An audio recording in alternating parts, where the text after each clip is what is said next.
Hello students, আমি Nitish sir জ্ঞানজ্যোতি coaching সেন্টারের পক্ষ থেকে তোমাদের প্রত্যেককে জানাই আরো একবার স্বাগত। তো স্টুডেন্টস, আজকে আমি তোমাদের সঙ্গে আলোচনা করব এনইপি 4 ইয়ার আন্ডার গ্র্যাজুয়েট প্রোগ্রামের অধীনস্থ যে সমস্ত ছাত্রছাত্রীরা যারা নর্থ বেঙ্গল ইউনিভার্সিটি আন্ডার বিভিন্ন কলেজগুলোতে পড়াশোনা করছো তাদের জন্য আজকে ফার্স্ট সেমিস্টারে মাইনর বা ডিএসসি হিসেবে যারা সোসিওলজি রেখেছো তাদের জন্য আজকে লাস্ট মিনিট সাজেশন 2025 নিয়ে আলোচনা করব। কেমন? কিন্তু তোমরা 2026-এ পরীক্ষা দিচ্ছ, কিন্তু তোমাদের রয়েছে ইন্ট্রোডাকশন টু সোসিওলজি। এখানে তোমরা পড়বে প্রশ্নমান 6 এর জন্য কোন কোন বিষয়গুলো পড়বে এই নিয়ে বিস্তারিত আলোচনা করার পূর্বে তোমাদেরকে বলে রাখি, যারা এখনো আমাদের চ্যানেলটিকে সাবস্ক্রাইব করোনি তারা অবশ্যই চ্যানেলটিকে সাবস্ক্রাইব করে পাশে থাকা বেল আইকন অল প্রেস করে দেবে, যাতে নেক্সট টাইম থেকে কোনো ভিডিও আপলোড করলে তার নোটিফিকেশন তুমি সবার আগে পেতে পারো। এছাড়া যারা ভাবছো যে অনলাইনে আমাদের ক্লাস জয়েন করবে, নোটস নেবে, তারা অবশ্যই যোগাযোগ করতে পারো আমাদের অফিসিয়াল নাম্বার 6295916282 নাম্বারে, অথবা 7076398606 নাম্বারে তোমরা চাইলে সরাসরি আমাদের সঙ্গে যোগাযোগ করতে পারো। যারা মেজর কোর্সের স্টুডেন্ট রয়েছে তাদের অল সাবজেক্টের কোর্স ফি রয়েছে 1199, এবং যারা মাল্টিডিসিপ্লিনারি কোর্সের স্টুডেন্ট রয়েছে তাদের অল সাবজেক্ট রয়েছে 699।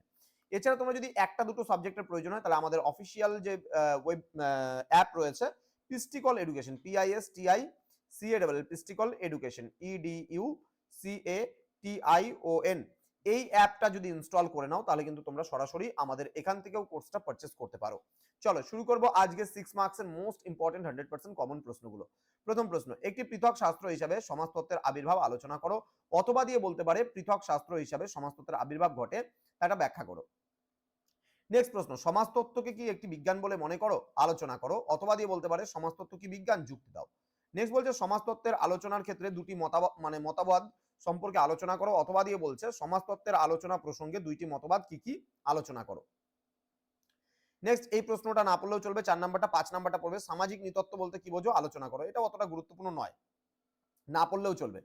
নেক্সট রয়েছে সমাজতত্ত্ব রাষ্ট্রবিজ্ঞানের মধ্যে পার্থক্য, এটা আমি 3-এও দিয়েছি, 6-এও দিয়েছি, আবার 12-তেও দিয়েছি, তোমরা যেখান থেকে খুশি পড়ে নিও।